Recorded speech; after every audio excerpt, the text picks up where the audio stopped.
नमस्कार आदाब, मैं रज़ान सारी आप सभी का स्वागत है द इंडियन खबर पर। अक्टूबर 5 को गुरुग्राम के सेक्टर 12 में नमाज कुछ लोग पढ़ रहे होते, जिसके बाद वहां पर नमाज को डिस्टर्ब किया जाता है। जो लोग नमाज पढ़ रहे थे उन तमाम लोगों को डिस्टर्ब किया जाता है और जय श्री राम के नारे जो है लगने शुरू हो जाते हैं। उसके बाद बहुत तरह के जो है पूरे सोशल मीडिया पर लोगों का रिएक्शन आता है। पुलिस कार्रवाई करती है, कुछ लोगों को गिरफ्तार करती है। ये वारदात कब होती है? ये अक्टूबर 5 को होती है, जुमे के रोज होती है और जुमा के साथ साथ गुरुग्राम के सेक्टर 12 में होती है। दिल्ली एनसीआर का इलाका होता है। प्रधानमंत्री के निवास से बहुत ज्यादा दूरी नहीं है। 2 घंटे में अगर आप तेजी से गाड़ी चला 1 घंटे में अगर आप तेजी से गाड़ी चलाएंगे तो गुरुग्राम के सेक्टर 12 तक आप आसानी से पहुंच सकते हैं अगर ट्रैफिक नहीं हुआ।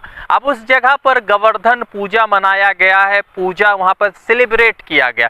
पूजा सेलिब्रेट करने से कोई दिक्कत नहीं है, मगर वो लोग जो नमाज को लेकर प्रोटेस्ट कर रहे थे उन लोगों ने गोवर्धन पूजा मनाया, जो पवित्र पूजा है हिंदू भाइयों का। मगर सवाल ये है कि कैसे मुख्य अतिथि को बुला लिया, कैसे अतिथि को बुला लिया जिसके ऊपर कई सारे मामला दर्ज है। जो मुसलमानों के खिलाफ लगातार जहर उगल रहा है, मुसलमानों के खिलाफ लगातार जहर उगल रहा है। नाम है कपिल मिश्रा। सीए एनआरसी का प्रोटेस्ट याद होगा, जब किस तरह से दिल्ली में खुलेआम कहा गया कि तुम हटा लो मुसलमानों को, पुलिस से कहा गया और उसके बाद नहीं तो हम देख लेंगे ट्रंप के जाने के बाद।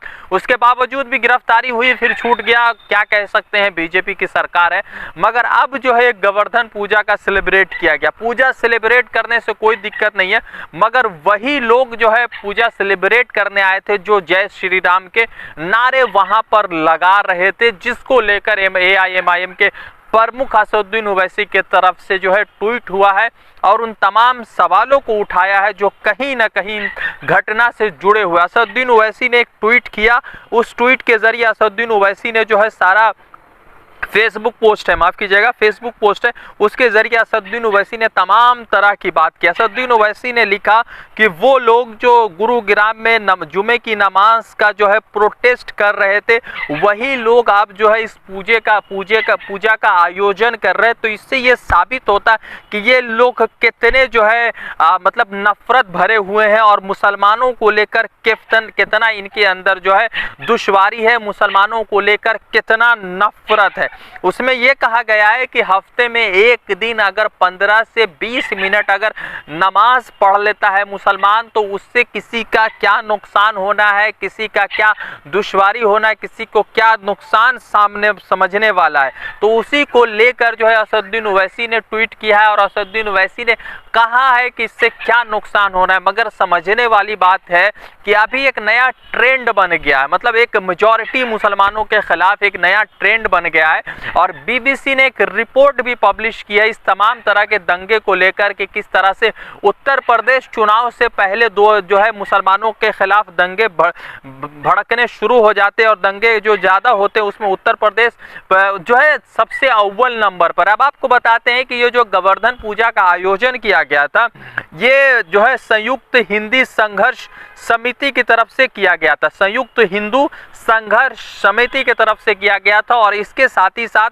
यहाँ पर विश्व हिंदू परिषद, हिंदू क्रांति दल, बजरंग दल, आर्य समाज, सनातन धर्म, इन तमाम तरह के ऑर्गेनाइजेशन इनके साथ में शामिल थे। अब आपको बताते हैं कि बीबीसी ने जो रिपोर्ट पब्लिश किया, वो रिपोर्ट कहीं ना कहीं जो है पूरे जो है उत्तर प्रदेश के गवर्नेंस के ऊपर सवाल उठा रहा है और कह रहा है कि किस तरह से उत्तर प्रदेश में चुनाव के पहले मुसलमानों पर निशाना बनाया जाता है, मुसलमानों को लगातार निशाना बनाया जाता है। 2017 में चुनाव होता है तो 2017 से पहले 2016 में मुसलमानों के खिलाफ लगभग 11 मामला दर्ज किए जाते हैं। दूसरी तरफ 2021 में जनवरी से लेकर अगस्त तक लगभग 21 मामला दर्ज हुए हैं, मगर उसके बावजूद किसी तरह की कोई कार्रवाई नहीं हुई है।